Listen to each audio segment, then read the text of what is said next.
Hello, Soul Family. I love you all. Hope everyone's having a wonderful day today. Today, we are going to discuss tapping into your inner child.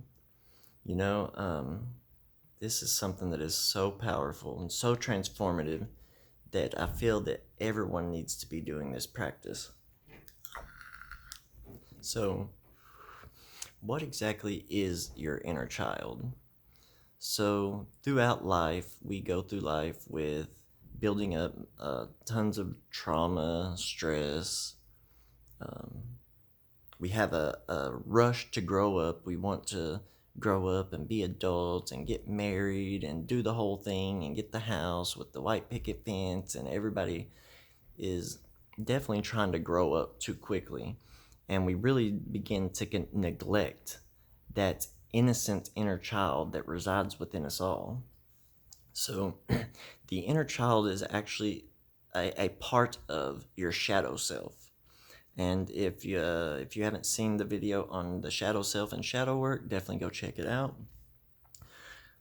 The shadow self is the repressed side of yourself. It's the side of yourself that most people neglect and push down and try to not allow it to surface that much.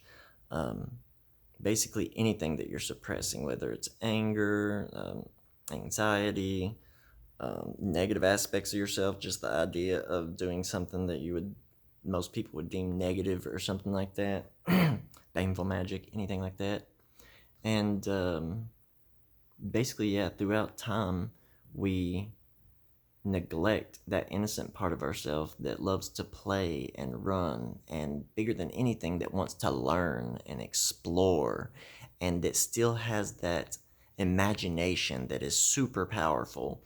If you're practicing magic, you really need to grow your imagination, because your imagination and your subjective realm is directly connected to your subconscious mind, and it's directly connected to the less dense realms like the astral realm and the etheric realm, the realm of patterns and energy. And, you know, I think that every adult needs to be incorporating some sort of play practice into their life. So you need to find some sort of hobby or pastime that you really enjoy doing, whether it be coloring pictures or drawing or painting, doing any form of art, any type of musical practice where you're playing an instrument or you're making music digitally, or whether you like doing stuff like parkour or hiking or something active like playing a sport or something like that. We definitely need to be tapping into this play aspect of life, and also the learning aspect. We need to have that creative curiosity where we're always wanting to dig deeper into the world, who we are, the nature of spirituality, the nature of the etheric and astral realms. We just really need to tap back into that amazement that we used to have as children. Don't you remember when we were little kids and you're like climbing a tree, or you're exploring the woods, or you're just walking around in the city, just checking out how things are, checking out businesses? Like, there's this great sense of amazement when you're a kid. Imagine going down the toy aisle as a kid. You're just like, it's so amazing. I want that one and I want that one. That amazement that we used to have as children is something that we actually really need to be tapping into now as we're walking these spiritual paths. One of my favorite things, and this is something that I definitely use to tap into the play aspects of life, skill toys.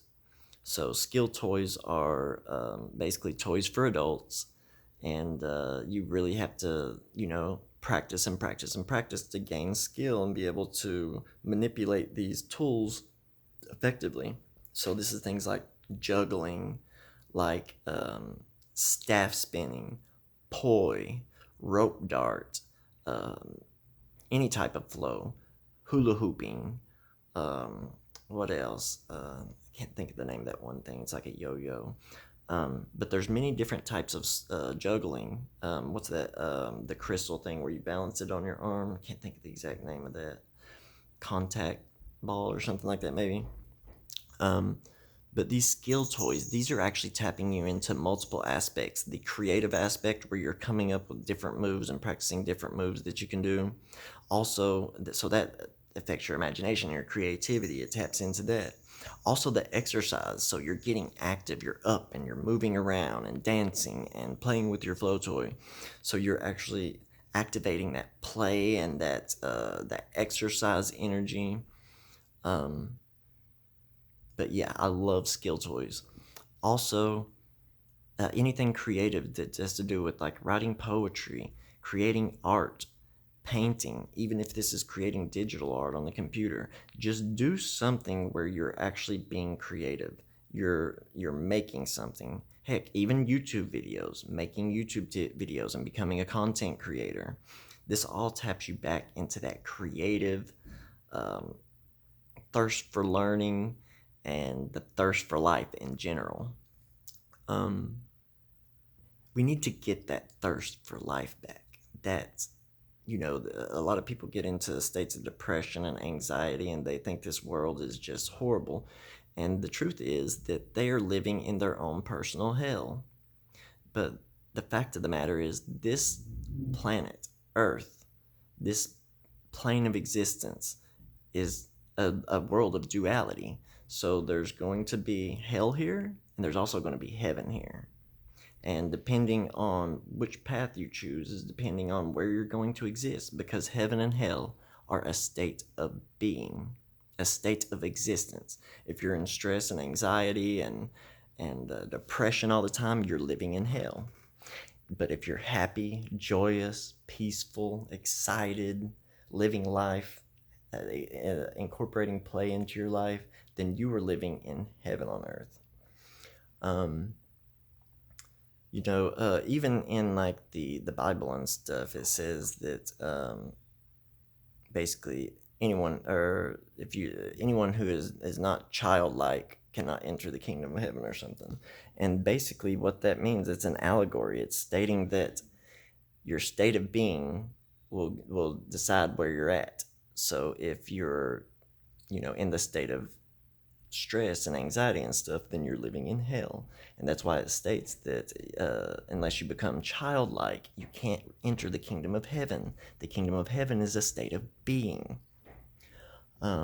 Many of us had our innocence taken away from us as childs through abuse, whether it be mentally, physically, and sexually. We really need to heal these aspects of ourselves and realize that we're not victims, that we're survivors. The things that other people did to us cannot affect us unless we allow it to. So we need to first forgive ourselves for the things that have happened, and then secondly forgive the whoever it was that traumatized you as a child. So we need to integrate all these aspects of our childlike self. We need to get back into a creative practice. We need to get back into some sort of play practice. We also need to heal all the traumatized aspects of our inner child.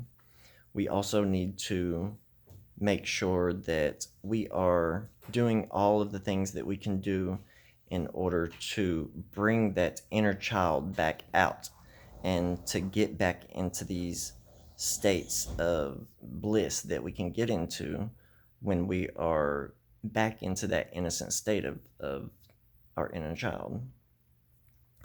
I think that's probably going to be about it for this video. Just make sure that you are working on your shadow work and healing all the repressed aspects of yourself that you've repressed through all the different trauma and just stressors of life. Make sure to incorporate a play practice, some sort of creativity, do something creative, whether it's coloring, art, music, you name it, just something creative in your life. And that's about it. Give that little child that still resides within you the permission to live. I love you all. I think that's going to be about it for this video. Hope everyone has a wonderful day. Peace.